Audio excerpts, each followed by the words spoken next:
Saksakallan gunarnavasya Vande Guru Sri Charanarabindam.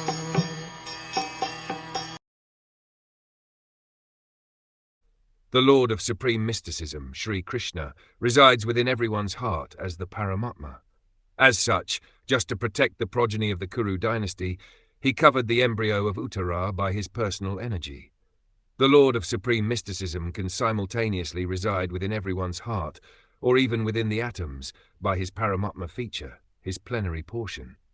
Therefore, from within the body of Uttara, he covered the embryo to save Maharaj Parikshit and protect the progeny of Maharaj Kuru, of whom King Pandu was also a descendant. Both the sons of Dhritarashtra and those of Pandu belonged to the same dynasty of Maharaj Kuru. Therefore, both of them were generally known as Kurus. But when there were differences between the two families, the sons of Dhritarashtra were known as Kurus, whereas the sons of Pandu were known as Pandavas.